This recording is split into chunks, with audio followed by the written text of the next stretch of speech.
tell me, Jace. A line. It's a line. Okay. So a first degree polynomial is a line. If it's positive, meaning the coefficient, leading coefficient, remember we talked about leading coefficients. If the leading coefficient is positive, which direction will the line go? Will it slant up to the right or slant down to the right? Up to the right is positive. This is a positive first degree polynomial. By positive, I mean that the leading coefficient is what? Positive. Okay. What would a negative first degree polynomial look like? It would be the same thing, only down to the right. What would a 0 degree polynomial look like? Say that again, Isaac. Just straight. Straight what? What do you mean? Horizontal, vertical? Horizontal. Depends, right? Because it's 0 degree if it's y equals, so if it's y equals a number, that means there's no value on the x, right? X is to the 0 degree. Then it would look like a horizontal line. So that's that one. What if it is a x equals a number? Yeah, now it's going to be same thing, only what? Vertical. Okay, so that's what an x equals a number. That's 0 degree on the y, right? So it depends on whether it's on the x and the y, but either way, 0 degrees are either going to be vertical or what? Horizontal. First degrees are going to be either up to the right, positive, or down to the right, negative. Let's move that positive right there. Okay, everybody understands lines, right? You did those a million times. You've done a lot of linear equations. Let's look at second degree. What do you think that's going to look like? We've done these a little bit. What does a second degree polynomial look like? Like these. What will the graph to be? We did these last year a lot. Go ahead, Katie. I don't remember what they're called, but they look like a U.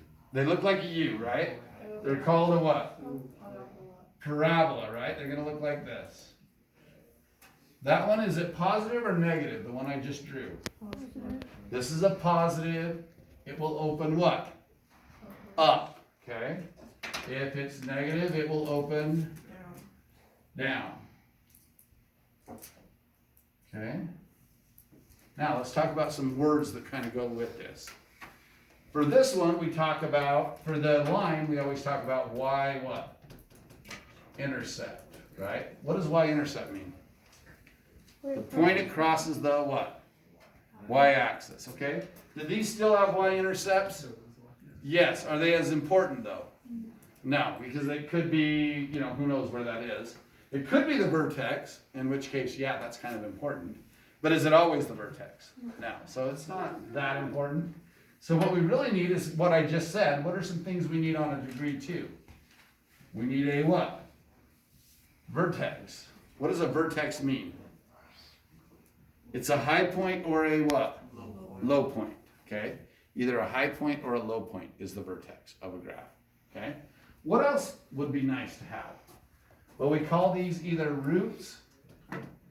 Some books and some teachers also call them zeros. Where are the zeros or roots on a polynomial? It's where it crosses the x-axis. Okay? These we have what we call x-intercepts, by the way. But here, roots and zeros are where they cross the x-axis. And those come in handy, okay, as we go to graph it. If a first degree polynomial is just a slanted line, and a second degree polynomial has a vertex where it's going to have one rounded either peak or valley, what do you think a third degree polynomial will have? It could be an L type thing, but it will always have this. What does it have? Think about the peaks and valleys. How many peaks and valleys did a second degree have?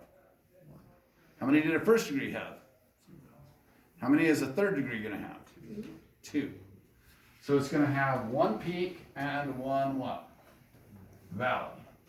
Okay? Unless it only has one 0. Notice this has how many zeros? The one I drew. 1, 2, 3. It actually has 3 zeros. So if it has 3 zeros, it's going to look like that one. If it has only 1 0, this is what Isaac was saying. the peak and valley will actually coincide at the same point, which is kind of weird.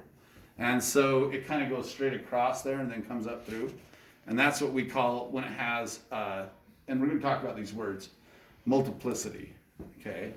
So we're going to talk about that in a minute. So we'll get back to multiplicity though. What do you think a fourth degree polynomial then will look like? How many peaks and valleys will it have? 3. Okay. This will have 3. Oh, by the way, this is positive. What would the negative look like? Yeah, it would just start here, come down, back up, and then end going down. Okay, this is a negative. So it ends up going opposite directions, right? All right, how about a fourth degree then? That's positive. Oh wait, my bad. There's a fourth degree. How come? How many peaks and valleys? 3. That makes sense, right? How many peaks and valleys? I'll just put P and V for peaks and valleys. 0. How many peaks and valleys? 1. How many peaks and valleys? 2. And how many peaks and valleys? This is something you might want to take a picture of or put in your notes when we're done, by the way. By the way, this one that I just had, okay, that's going to be a positive, and this one right here is going to be a negative, so forth, so on. Okay.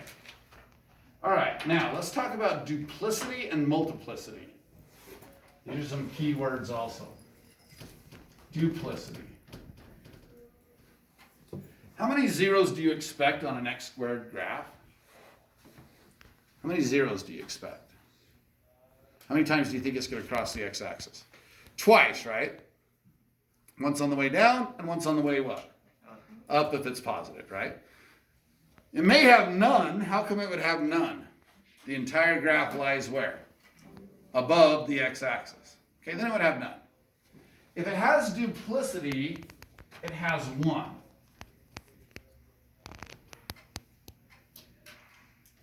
It's what we call the vertex point. Duplicity causes the point that it touches the x-axis to be the vertex point. That's what you want to write in your notes. Duplicity causes that vertex point to be on the x-axis. Okay? That's super important. This one has what we call multiplicity. And that's where there really is no peak or valley because there's only one spot, and it's where it crosses the x-axis, where it kind of flattens out and then goes up. Okay? All right. That's all we need to know for that part, for this part right here, for a second.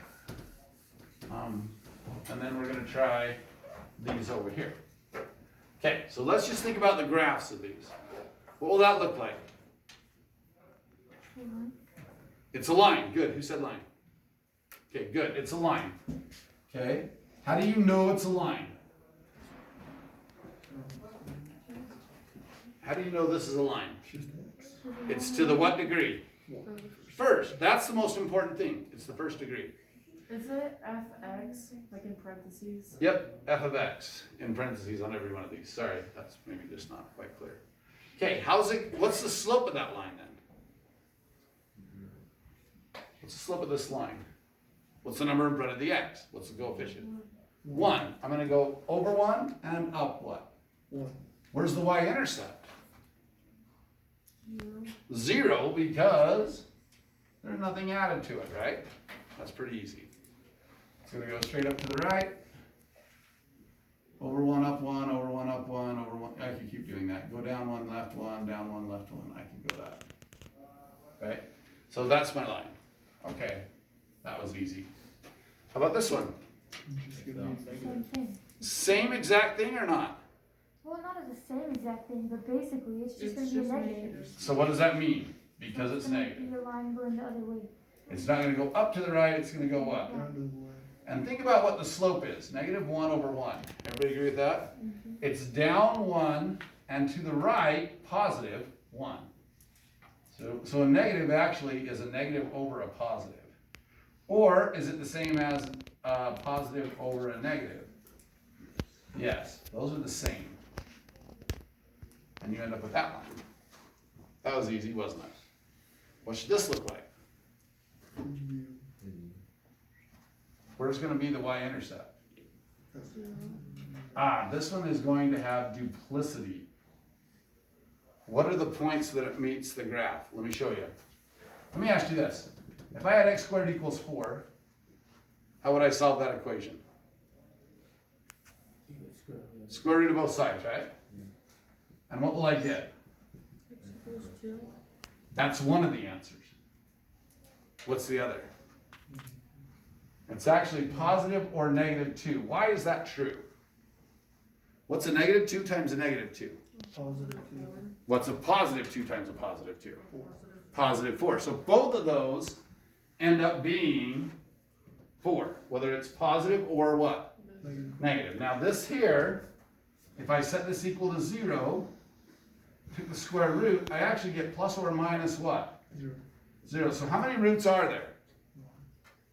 2. There's positive 0 and negative 0. But is that really the same point? Yes, this is what we call what? Yeah, that's duplicity. When you have 2 zeros at the same spot. Okay, 2 zeros at the same spot is duplicity. Okay. How would I find the zeros here? How would I set this equal to 0 and solve? This is what we did on the test. What should I do? By factoring it, I can find the zeros. Okay? So how do I do this one? Read it backwards. Read it backwards. How do I know I'm reading it backwards? Nothing in front of the square, right, that can be factored out, so I'm good. What times to be 18 and adds to be 9? 6 and 3. I heard somebody say. So 6 and 3, x and x. Did you notice I didn't put in my signs yet? That's because I got to read the signs backward. It's a what? Sum, so the signs are the same as the middle. They're both what? Negative. So I'm going to put these negatives in. Set it equal to 0. What are my zeros then? I'm just going to add 3 to both sides. X is 3. I'm going to add 6 to both sides. X is 6. Tell me what this graph would look like then. Where would I put these points on the graph? 3 and 6. They're on the x-axis at 3 and 6. So I'm just going to go over 3 and over 6. This graph has to look, oh, hello. This graph has to look like that. Okay. How come I made it so it opens up? The leading coefficient was what? Positive. That's how I knew that it was going to open up instead of down. Okay. I had 2 zeros. There they are. Is that what I expect most of the time? Yeah. What's this one going to be? Can I factor that? Yeah, I factored it all the time. That's a difference of perfect what? Squares. So what are they? What are the 2 factors? 4. So it's x and x and 4 and 4. One's plus, one's minus, right? Which means, what are my zeros at? 1, 2, 3, 4, and 1, 2, 3, 4. That's my graph. The vertex will be right there at the 0. Right? Because that's midpoint between those two. I don't know where. I don't know what the y-axis is. I actually do. It's negative 16. So it's going to be down here 16. So I didn't drop far enough down, but that's okay. Okay? We'll get to that a little later. But for now, that's all we need to think about. How about this one? How would I do it, Alejandro? Read it backwards. Okay, so what multiplies to be 25 and adds to be 10? 5. 5 and what? 5. It's actually a perfect square what? Trinomial. X and 5 squared. It's 5 and 5. Sum same, both plus. Could you write that as x plus 5 times x plus 5? Yes. Yeah. What will your answer be? X is negative 5, right?